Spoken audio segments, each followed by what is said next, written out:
आज से 2 दिवसीय दौरे पर जम्मू कश्मीर पहुंचे शाह। उपराज्यपाल मनोज सिन्हा और जितेंद्र सिंह रहे मौजूद। डॉक्टर श्यामा प्रसाद मुखर्जी की पुण्यतिथि पर श्रद्धांजलि अर्पित की।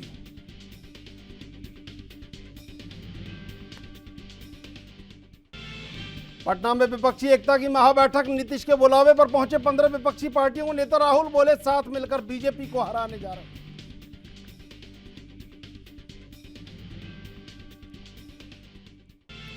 जम्मू कश्मीर के कुपवाड़ा में 4 आतंकी ढेर। अमित शाह के दौरे के बीच घुसपैठ की कोशिश नाकाम।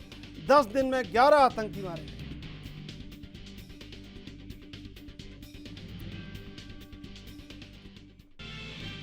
और एमपी में अगले 3 दिन भारी बारिश का अनुमान। यूपी में 5 लोगों की मौत। असम के 22 जिलों में बाढ़ से 5 लाख लोग प्रभावित। 1300 गांव डूबे।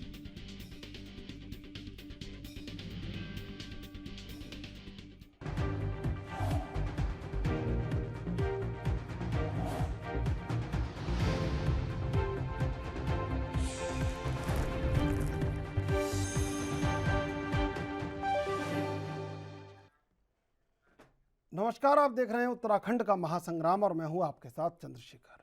उत्तराखंड में एक बार फिर कैबिनेट विस्तार और फेरबदल की चर्चाओं ने जोर पकड़ लिया है। माना जा रहा है कि बीजेपी हाईकमान जल्द धामी कैबिनेट का विस्तार कर सकते हैं।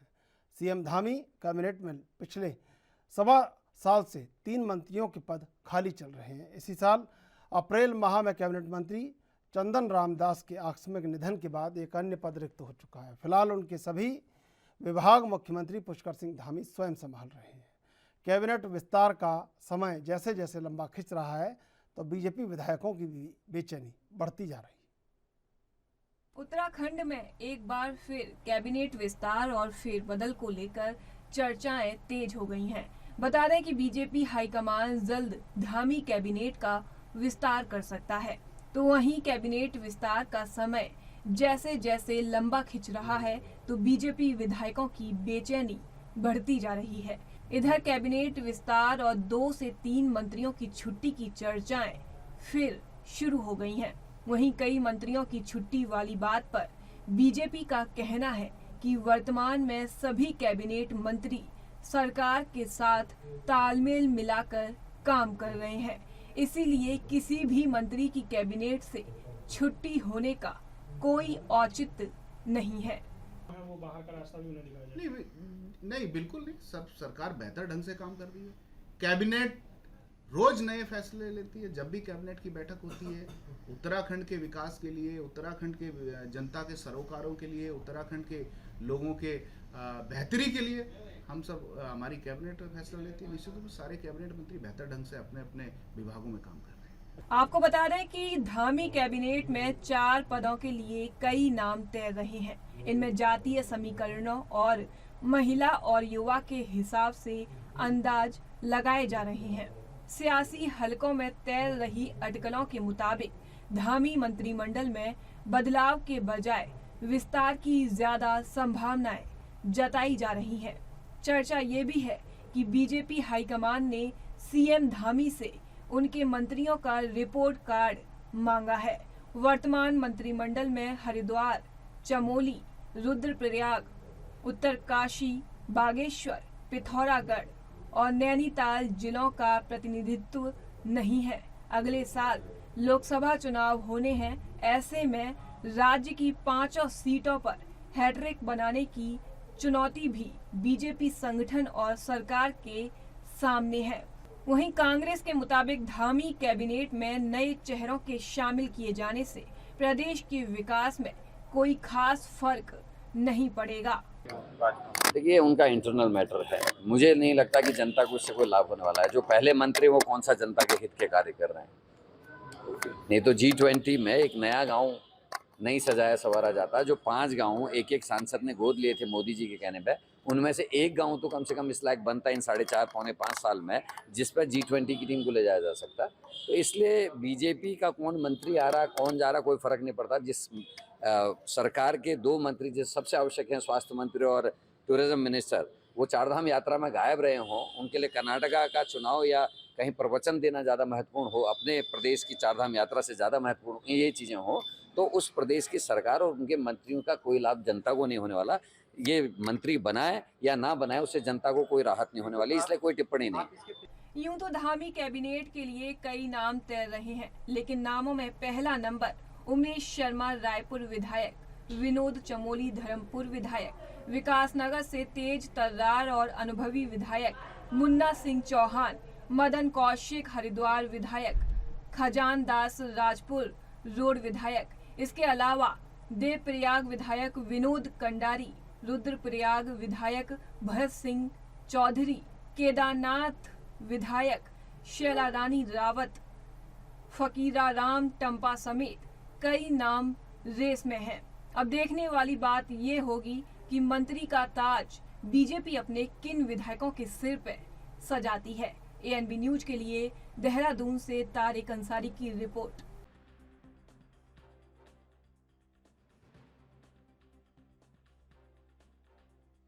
तो उत्तराखंड में अब कैबिनेट विस्तार और फेरबदल की चर्चाएं लगातार, और बड़ा सवाल ये कि क्या आने वाले कुछ दिनों में धामी सरकार का कैबिनेट विस्तार हो सकता है और नए मंत्रियों के आने से क्या बड़ा फर्क पड़ने वाला है, और नए मंत्रियों की ताजपोशी के समय किन ऐसी महत्वपूर्ण सियासी बातों का ध्यान रखा जाए जिससे 24 की तैयारी और कैबिनेट विस्तार और तमाम जो विपक्ष के आरोप हैं वो सभी चीज़ें सध जाएं। आंतरिक रूप से लगातार कवायद जारी, क्या आखिर किस किस को मंत्री बनाया जाना है। कई नाम चर्चाओं में,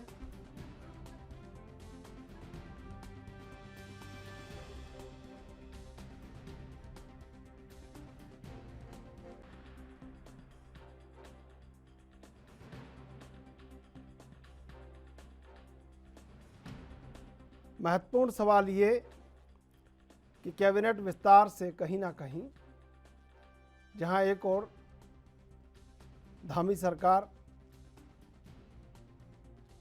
सरकारी योजनाओं के ज़मीनी स्तर पर क्रियान्वयन के लिए प्रयासरत, वहीं विपक्ष इस पूरी कवायद को नकार रहा है।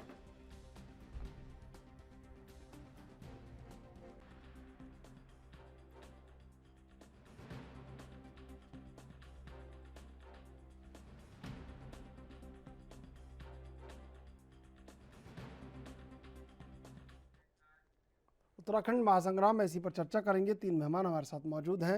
गणेश पाठक वरिष्ठ पत्रकार, संजीव वर्मा प्रदेश प्रवक्ता बीजेपी, हेमंत बगड़वाल प्रदेश उपाध्यक्ष उत्तराखंड कांग्रेस। सबसे पहले हेमंत जी आपके पास आएंगे। क्या लगता है कैबिनेट विस्तार को लेकर, आपके अध्यक्ष कह रहे थे कि इससे सरकार को, इससे लोगों को कोई फर्क नहीं पड़ता है, क्या लगता है कैबिनेट विस्तार का जमीनी स्तर पर कोई प्रभाव नजर आएगा या नहीं आएगा? सर, अगर जमीनी स्तर पर इनका प्रभाव निकल आता तो जो अभी तक कैबिनेट में इनकी सीट खाली थी उस पर भर देते। अभी तक जो इनकी सीट खाली थी कैबिनेट है उसको वो अभी तक भर देते हैं। तो ये इसलिए भी भर रहे हैं कि 2024 में 23 में स्थानीय निकायों के चुनाव है और 2024 में एमपी और स्थानीय निकायों के चुनाव है। तो उनको ये फर्क पड़ेगा कि यदि जिसको किसी मंत्री को नहीं बनाएंगे तो बदल कर सकते हैं, इसलिए लोग डरे हुए हैं। ये ठीक है। गणेश जी, क्या लगता है, गणेश पाठक जी के कैबिनेट विस्तार से क्या बड़ा असर पड़ सकता है? चंद्रशेखर जी, देखिए कैबिनेट विस्तार से तो बहुत ज़्यादा फर्क पड़ेगा। बेसिकली कैबिनेट में 4 पद खाली हैं और कैबिनेट का विस्तार किया जाना चाहिए था। और इससे क्या होता है, देखिए कैबिनेट में जो हमारे 12 मुख्यमंत्री को लगा के 12 सदस्य होते हैं हमारा 11 कैबिनेट मिनिस्टर मतलब मिनिस्टर होते हैं, स्टेट या कैबिनेट मिनिस्टर होते हैं, और एक मुख्यमंत्री को लगा के हमारे यहाँ 12 की वो है, ये सुप्रीम कोर्ट की रूलिंग के आधार पर इसको तय किया गया है। 2003-4 में ये तय हुआ था। लेकिन अब आप देखें कि बहुत विभाग, एक मंत्री के बाद बहुत ज्यादा विभाग हैं। अगर आप बहुत ईमानदारी के साथ अगर देखें तो इस समय सारे जितने भी मंत्री हैं, 8 आपके मंत्री हैं, वो मुख्यमंत्री को लगा के वो सारे दबाव में हैं। मुख्यमंत्री के पास ही बहुत विभाग है। मुख्यमंत्री बेसिकली अगर सारे विभाग अगर मुख्यमंत्री के पास होंगे तो जाहिर है उससे काम उनका प्रभावित होगा ही होगा। अब चंद्रराम दास जी गुजरे हैं, उसके बाद जो समाज कल्याण भी उनके पास चला गया है और परिवहन भी उनके पास चला गया है। मतलब यानी कहने का मतलब ये है कि जहाँ पर मुख्यमंत्री को नीति नियोजन के स्तर पर अपना बहुत ज्यादा गहन अध्ययन करना था, बहुत काम करना था, और लोकसभा चुनाव की तैयारी करनी है, त्रिस्तरीय पंचायत चुनाव की तैयारी करनी है, वो सारे काम प्रभावित हो रहे हैं। अगर हम इसको बहुत मतलब राजनीतिक तौर पर देखें, सामाजिक तौर पर देखें तो कैबिनेट का विस्तार होना चाहिए था। इसलिए जैसे ही धामी जी ने शपथ ग्रहण किया था उस दिन से लेकर टुडे आज दिन तक यही स्थिति है कि लोग सवाल पूछते हैं कि भाई कैबिनेट में जो रिक्त पद है उनको आप कब भरेंगे। अब कैबिनेट में न भरने के पीछे के कारण अलग हो सकते हैं। जैसे कि ये कह रहे हैं, हमारे मित्र कह रहे हैं, पैनल में जो आपने बुलाया है उनको कह रहे हैं कि इसका एक असर ये भी हो सकता है। लेकिन मुझे नहीं लगता कि ये बात बहुत जमीनी स्तर पर बहुत ज्यादा सही है, क्योंकि इसका असर नहीं होना है। कैबिनेट का विस्तार होने से मुख्यमंत्री राहत महसूस करेंगे। अब मुख्यमंत्री कैबिनेट का विस्तार क्यों नहीं कर रहे हैं, ये सवाल का उत्तर मुख्यमंत्री दे सकते हैं या भाजपा का हाईकमान दे सकता है। संजीव वर्मा जी, क्या लग रहा है कि कई लोग इंतजार में हैं कि अब उनकी भी ताजपोशी हो तो वो भी काम करना शुरू करें। हालांकि वो काम कर रहे हैं लेकिन अब और जिम्मेदारी के साथ काम करना शुरू करें। तो कई नाम लगातार सुर्खियों में बने हुए हैं। क्या लग रहा है कैबिनेट विस्तार को लेकर?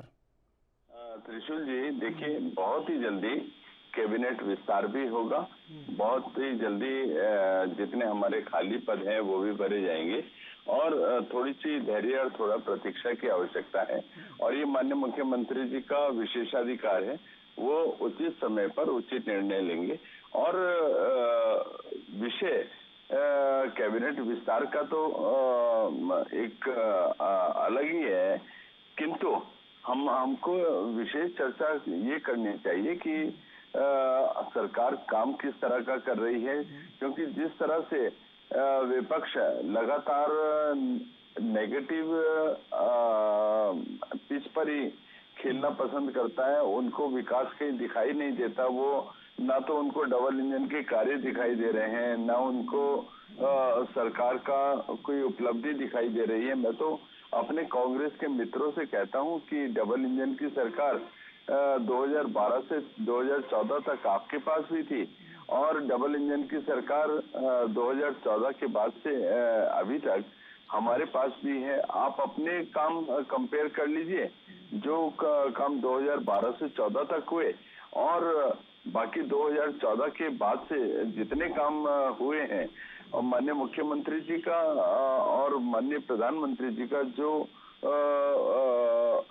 लगातार माननीय प्रधानमंत्री जी से प्रदेश के लिए नई नई योजनाएं, परियोजनाएं लेकर आ रहे हैं, तो मैं सोचता हूँ दोनों का एक मंतव्य पूरी तरह स्पष्ट है कि हमने उत्तराखंड का विकास कैसे बहुत तेजी के साथ करना है, बहुत जल्दी से जल्दी करना है।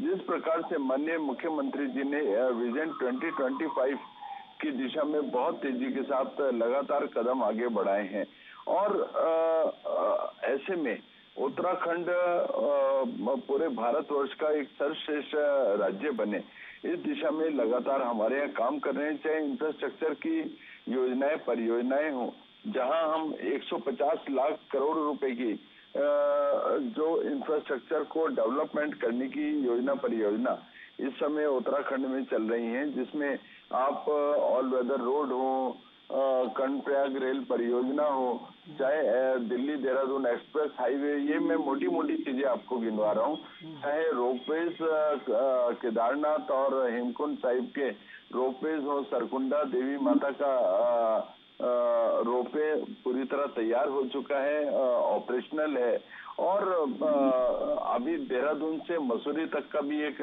रोपवे बहुत जल्दी बनने जा रहा है, जिससे मैं सोचता हूँ हमारा जो टूरिज्म बढ़ेगा, हम जिस तरह से माननीय मुख्यमंत्री जी का एक स्वप्न है कि हमने अगले 5 सालों में यहाँ की उत्तराखंड की स्टेट जीडीपी को डबल करना है, तो उसी दिशा में वो लगातार काम कर रहे हैं। और मैं सोचता हूँ अगर विपक्ष उत्तराखंड का यदि लेश मात्र भी हितैषी है, तो जो उत्तराखंड के डेवलपमेंट की, उत्तराखंड के विकास की जो भी योजनाएं परियोजनाएं होती हैं, तो राजनीति को थोड़ा सा अलग रखकर उनकी भी मैं सोचता हूँ अप्रिशिएट करना चाहिए, उनकी भी एक तरह से सराहना करनी चाहिए। हेमंत बगड़वाल जी, क्या लगता है कि बहुत सारी योजनाएं जमीनी स्तर पर क्रियान्वयन के लिए आप संजीव वर्मा जी से सुन रहे थे, तो उनके पास बहुत सारा काम है, आप कह रहे हैं कि उनके पास कोई काम ही नहीं है और इससे कोई फर्क नहीं पड़ता। आप जो हमारे वर्मा जी कह रहे हैं, हेलो, हाँ जी, हेलो, आवाज आ रही है आपकी? ये बीच में बोल कौन रहे हैं? बीच में बोल रहे हैं, वो आप ही की तरफ से आ रही होगी आवाज, आप बोलिए। ऐसा है कि जो अभी वर्मा जी अभी कह रहे थे कि जमीनी स्तर पर बहुत सारे काम हो रहे हैं और ट्रेन में भी हमारी सरकार है और उत्तराखंड में भी हमारी सरकार है और स्थानीय निकाय में भी इनकी सरकार हम मानते हैं। लेकिन मुझे ये बता दें कि माननीय स्वर्गीय नरेंद्र तिवारी जी यदि 2002 में मुख्यमंत्री नहीं बने होते और जिस प्रकार से एक बच्चे की देखभाल करना, उसको पढ़ा लिखा करके बड़ा करना, उसको नौकरी दिलवाना, उसको IAS या PCS या डॉक्टर बनाना, जब सब कुछ हो जाता है तब ये उस उत्तराखंड राज्य में बैठे हैं, जिसमें सारे काम माननीय मुख्यमंत्री, चाहे शिवपुर में उधम सिंह नगर कह लीजिए, चाहे शिवपुर में आपके खटीमा सितारगंज कह लीजिए, चाहे शिवपुर में आपके हरिद्वार कह लीजिए, इतनी इंडस्ट्री जो इन्होंने माननीय स्वर्गीय श्री नरेंद्र तिवारी जी ने जो लगवाई, आज इन्होंने यदि ये बता दें कि कौन सी नई इंडस्ट्री लगाई है। और जहाँ तक कह रहे हैं कि ये धरातल पर अभी उतर रही है, उतरी हैं, तो मैं आपको एग्जाम्पल हल्द्वानी का देना चाहता हूँ। हल्द्वानी में इन्होंने अमृत योजना में पानी की व्यवस्था के लिए पाइपलाइनें डाली है और पाइपलाइनें डाली है 1 फुट 6 इंच और 4 इंच की। तो मैं इनसे वर्मा से पूछना चाहता हूँ कि लाइनें तो आपने बहुत डाल दी हैं, आपका आभार और आपका धन्यवाद, लेकिन उन पाइप लाइनों में पानी नहीं आ रहा है। हल्द्वानी में जो टैंकर बांट रहे हैं, इतनी ज्यादा भीड़ है पानी पीने वालों की, पानी लेने की, कि उससे टैंकर से पानी बढ़ नहीं पा रहा है। कभी टैंकर वाले की और जो उपभोक्ता है उनका आपस में झगड़ा हो जाता है, कभी टैंक पर अधिशासी अभियंता और जेई और इनका घिराव होता है। तो ऐसी कौन सी व्यवस्था कर रहे हैं जिससे जनता खुश है, ये मुझे बता दें। गणेश पाठक जी, क्या लग रहा है हेमंत बगड़वाल जी जो कह रहे हैं? को सुना मैं आपको थोड़ा सा ये कहूंगा कि आपने का जो विषय था वो बेसिकली कैबिनेट विस्तार का है। डेवलपमेंट एक अलग इशू है। डेवलपमेंट में धामी सरकार कैसा कर रही है, क्या कर रही है, नलों में पानी आ रहा है नहीं आ रहा है, ये दूसरा इशू है।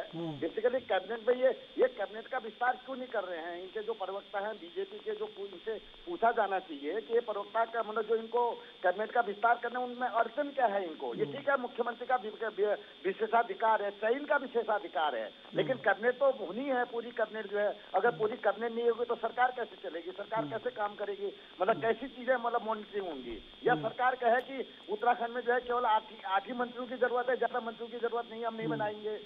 और अच्छा चीजें तो ये होनी चाहिए जो मतलब हम एक नीति के स्तर पर बात कर रहे हैं। नहीं, उन्होंने योजनाओं के बारे में बताया बीजेपी के प्रवक्ता ने, तो हेमंत बगड़वाल जी ने फिर बताया कि ये योजनाएं कहीं ना कहीं प्रभावित हैं। तो योजनाओं का इशू है, ये ठीक है। रेलवे परियोजना जो है, अगर आप देखेंगे तो रेलवे परियोजना का जो शिलान्यास किया गया था वो यूपीए सरकार में हुआ था, जो कर्णप्रयाग रेलवे लाइन है। टनकपुर बागेश्वर रेलवे लाइन के बारे में ये क्यों नहीं बोल रहे हैं कि उसका शिलान्यास कब होगा? लोकसभा हर बार जो है टनकपुर बागेश्वर रेल लाइन की बात है। प्रधानमंत्री जब हल्द्वानी में आए थे तो उन्होंने कहा था कि टनकपुर बागेश्वर रेल लाइन बनेगी। उसका शिलान्यास कब करेंगे? कि लोकसभा चुनाव के पहले करेंगे या नहीं करेंगे? ठीक है, संजीव वर्मा जी, आपने दोनों को सुना होगा, हेमंत बगड़वाल जी को और गणेश जी को। आप अब इनका जवाब दे दीजिए भाई। जी जी, अभी मेरे कांग्रेस के मित्र कह रहे थे कि सिडकुल पूरा का पूरा एनडी तिवारी जी के समय पर बना है। इस चीज को मैं स्वीकार करता हूं, किंतु आपको ये भी ध्यान होना चाहिए कि केंद्र में उस समय स्वर्गीय अटल बिहारी वाजपेयी जी की सरकार थी और अटल बिहारी वाजपेयी जी और एनडी तिवारी जी दोनों ही एक तरह से जो भी मांग एनडी तिवारी जी उत्तराखंड के लिए करते थे, अटल बिहारी वाजपेयी जी स्वर्गीय प्रधानमंत्री जी उससे वो अगर 1000 करोड़ मांगते थे तो वो कहते थे आप 1200 लो, आप 1500 लो, लेकिन उत्तराखंड को बहुत तेजी के साथ विकसित करो, क्योंकि उत्तराखंड राज्य का सृजन स्वर्गीय अटल बिहारी वाजपेयी जी ने किया था और भारतीय जनता पार्टी ने किया था। और त्रिशूल जी, मैं एक बात और आपको बता देना चाहता हूं, जो राजनीति से मैं सोचता हूं कहीं परे है।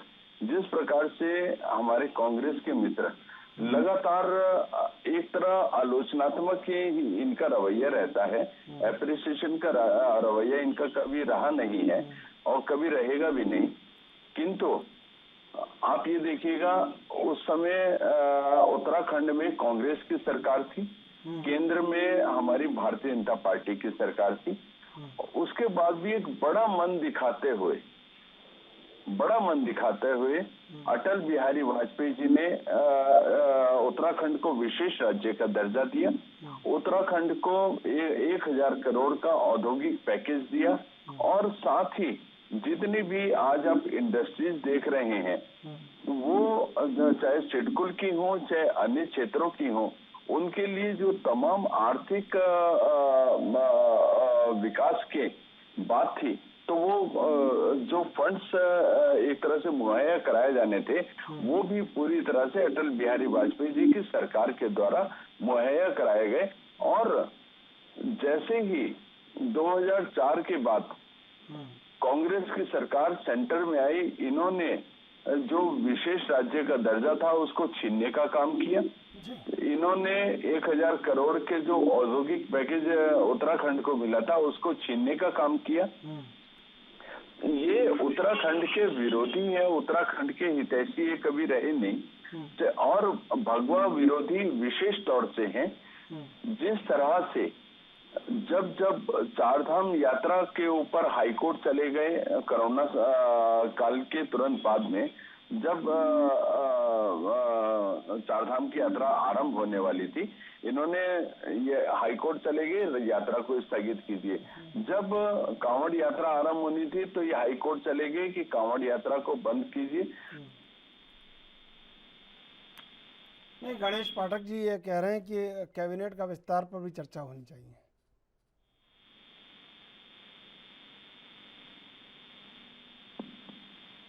गणेश पाठक जी, आप ये जवाब चाह रहे हैं कि कैबिनेट का विस्तार कब होगा? हाँ, मैं ये चाह रहा हूँ कि मतलब कैबिनेट का विस्तार होगा या नहीं होगा। ये मतलब इनको 4 मंत्रियों की जरूरत और है या नहीं सरकार को। संजीव जी, गणेश पाठक जी, तो गणेश पाठक जी क्या लगता है, आपको क्या लगता है कैबिनेट का विस्तार होने में क्या बड़ी अड़चन है? आप तो जमीनी स्तर पर वहाँ उत्तराखंड की नब्ज को समझते हैं और लगातार सियासी जो भी घटनाक्रम होते हैं सबको बहुत गहरी नज़र रखते हैं। क्या होने वाला है आपको बेहतरीन तरीके से पता रहता है, जिस तरह से आप वहाँ पत्रकारिता करते हैं। तो क्या लग रहा है कि कैबिनेट विस्तार में क्या बड़ी अड़चन है या कब होने वाला है? आपको तो पता होगा अंदर खाने सब। विस्तार में मोटे तौर पर 2-3 समस्याएं हैं। एक चयन का, आप किसका चयन करेंगे? आपके पास दावेदारों की लंबी फौज है। देखिए, तो हमें मतलब किसी भी सरकार की एक गुड गवर्नेंस की जो हमारी परिकल्पना है, भारतीय संविधान में जो परिकल्पना है गुड गवर्नेंस की, उसमें जो मंत्रिमंडल है वो बहुत संतुलित होना चाहिए।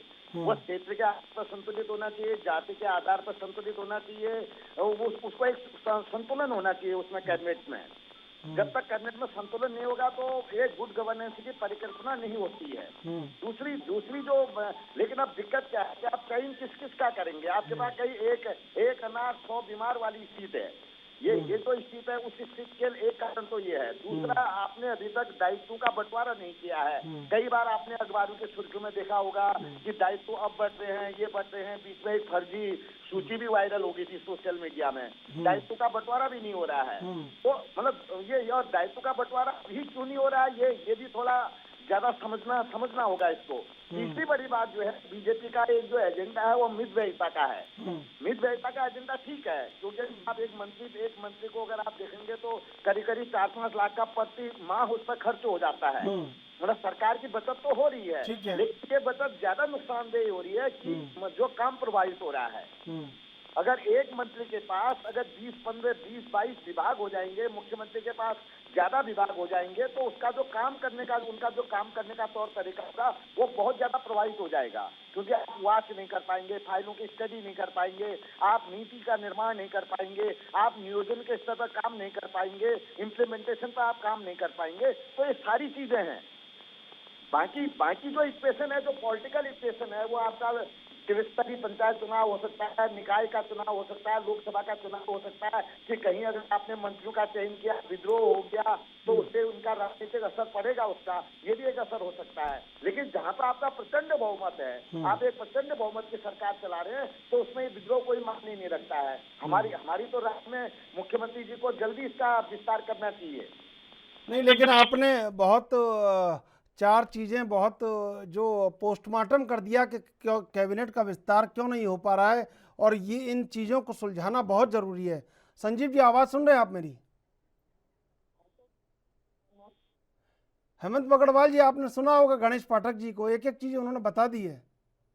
बहुत अच्छी बात कही। ये आपको बताना चाहिए था भाई। देखिए, गणेश पाठक जी और हम लोग तो कर ही रहे हैं काम, आपको करना चाहिए ये काम, जो गणेश पाठक जी को और मुझे करना पड़ रहा है काम।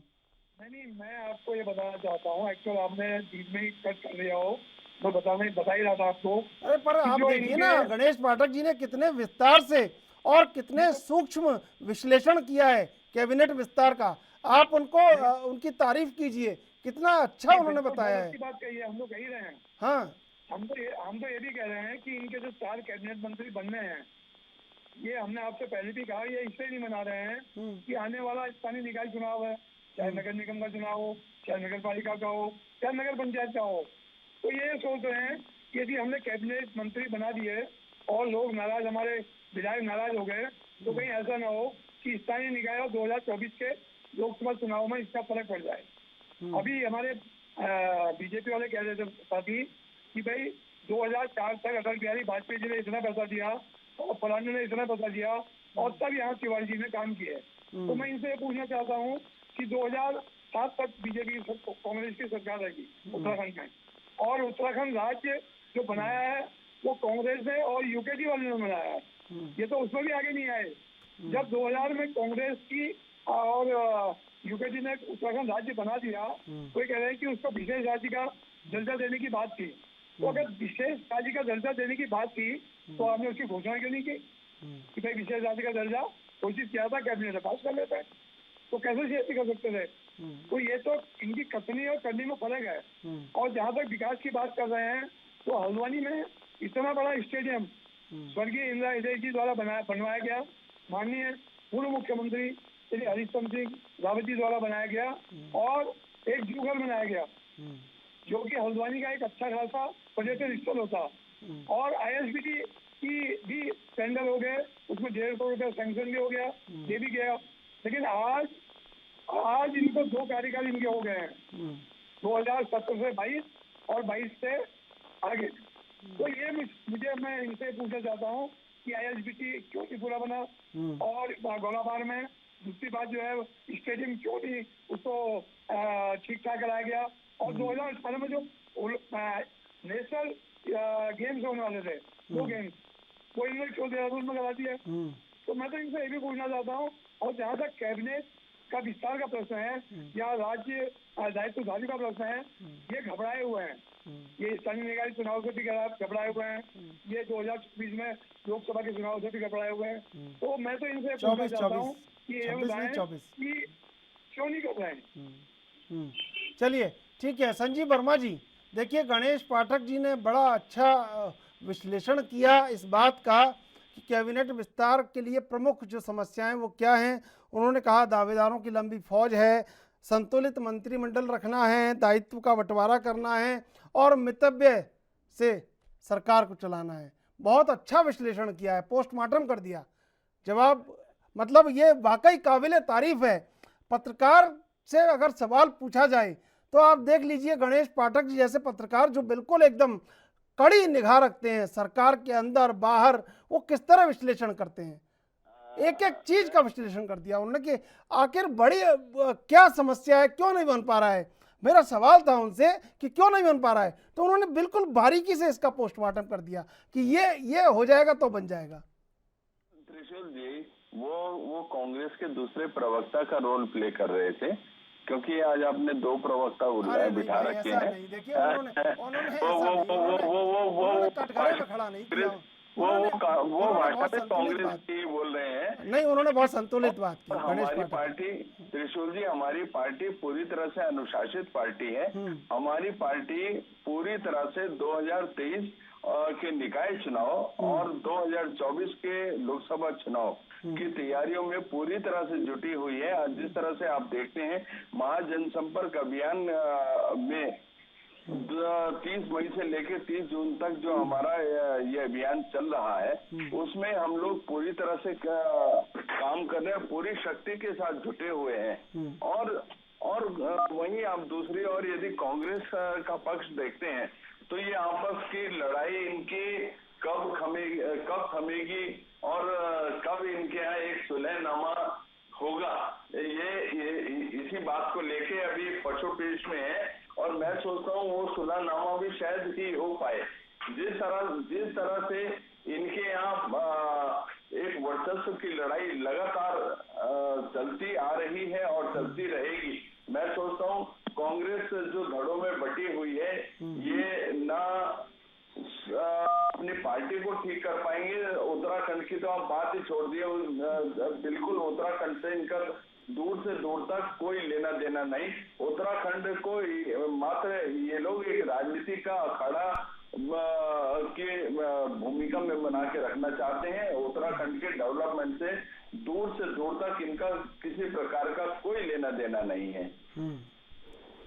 और जहां तक बात रही भारतीय जनता पार्टी की, तो आप ये देखिएगा आज की तारीख में उत्तराखंड नंबर 1 की भूमिका में है। आप चाहे यूसीसी को लेके देखिए, उत्तराखंड एक लीडिंग भूमिका में है। आप चाहे कड़ा धर्मांतरण कानून देखिए, उत्तराखंड पहला ऐसा राज्य बना है जिसने इसको लागू किया है। आप नई शिक्षा नीति देखिए, उत्तराखंड पहला ऐसा राज्य है जिसने नई शिक्षा नीति लागू की है। नकल विरोधी कानून देखिए, उत्तराखंड पहला ऐसा राज्य जिसने कठोरतम नकल विरोधी कानून लागू करके हमारे तमाम युवाओं के अंदर एक आत्मविश्वास जागृत किया है। उनके अंदर एक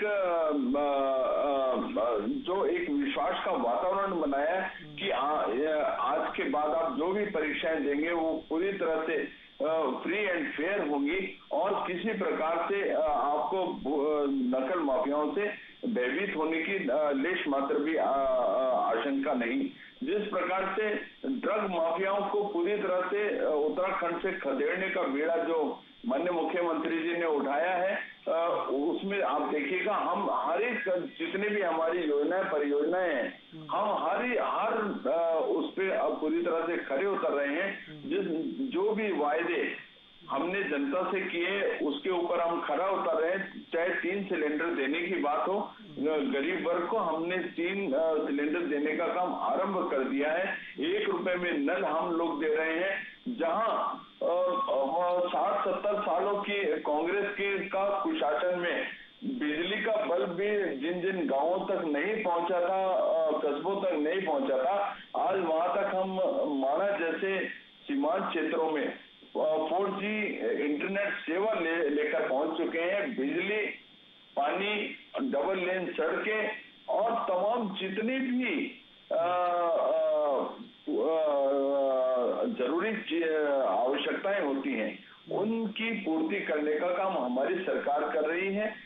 चाहे रोजगार की बात हो तो पलायन को रोकने की दिशा में हमारी सरकार बहुत तेजी के साथ काम कर रही है। पलायन को रोकने के लिए होम स्टे जैसी जो एक बहुत महत्वाकांक्षी परियोजना जो धरातल पर उतारी गई है, जिससे गांव देहात का युवा अपने शहर में अपने गांव में बैठकर ही रोजगार प्राप्त कर रहा है।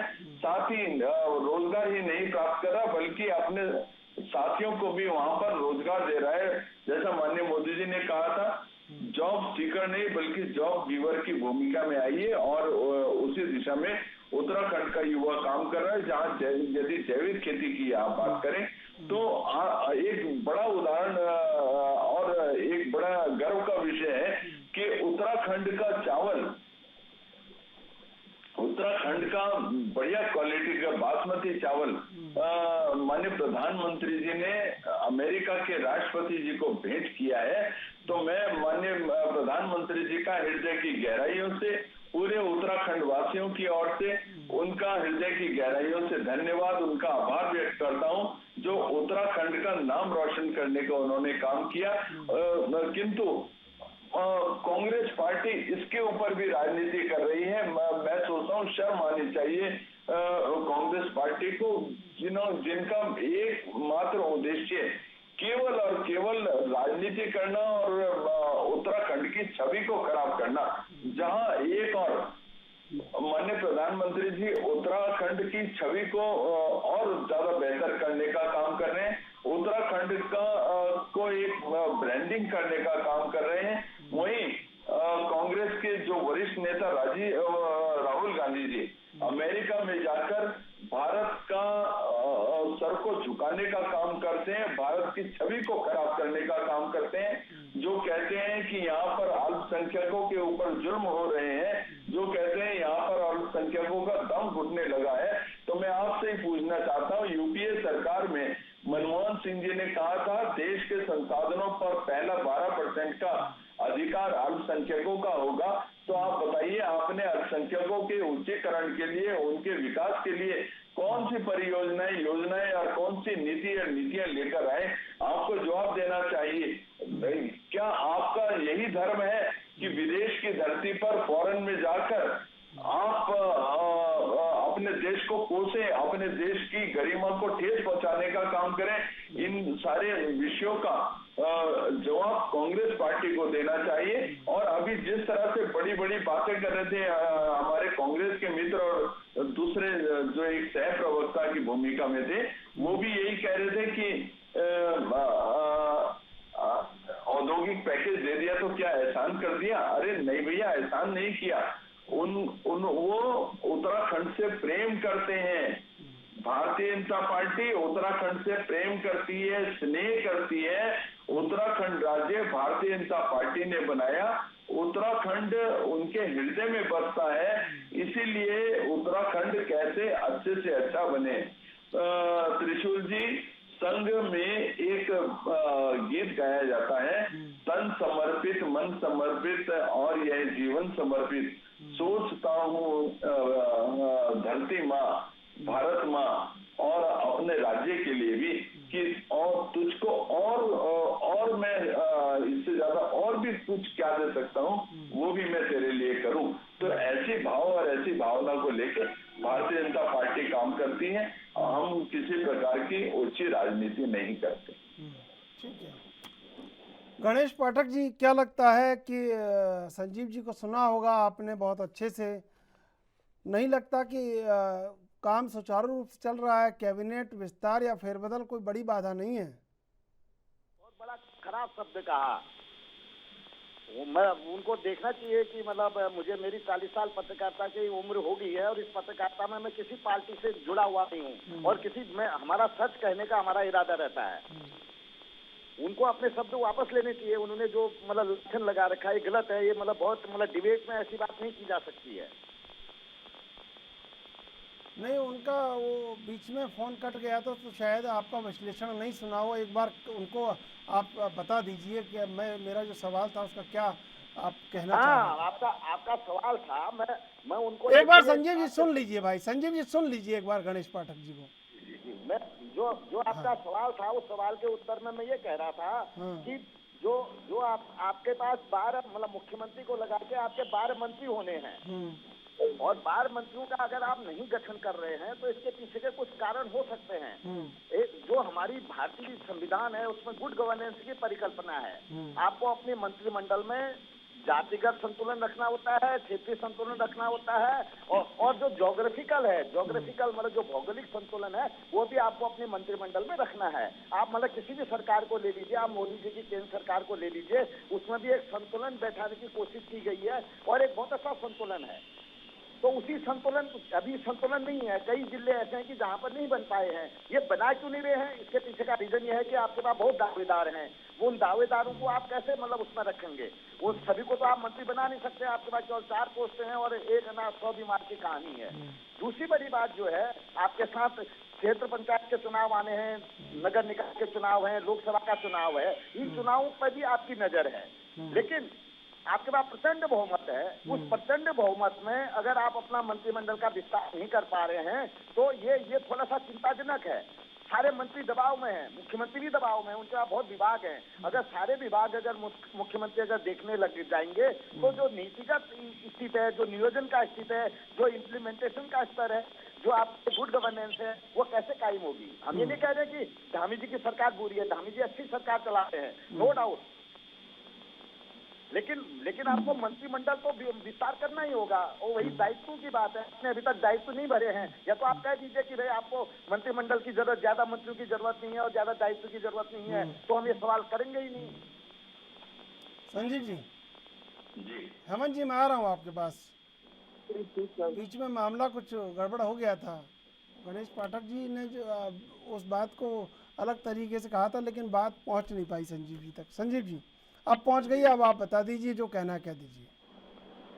त्रिशूल जी, देखिए, मंत्रिमंडल का विस्तार मैंने पहले भी कहा कि माननीय मुख्यमंत्री जी का विशेषाधिकार है और वो उचित समय पर जब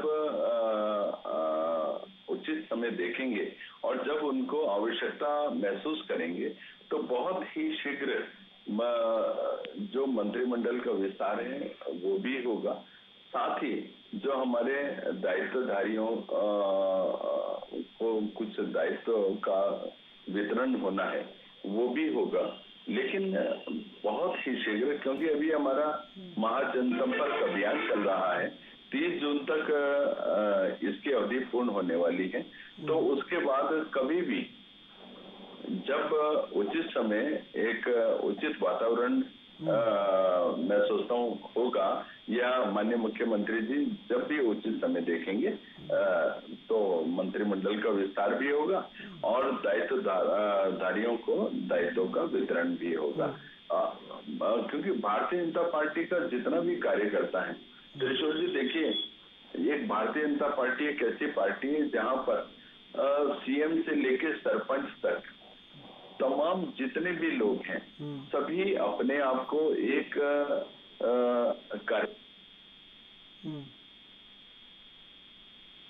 जी आ रही आवाज, आ रही है, आप बोलिए। जी ठीक है, अभी लेंगे एक छोटा सा ब्रेक के बाद फिर हाजिर होंगे।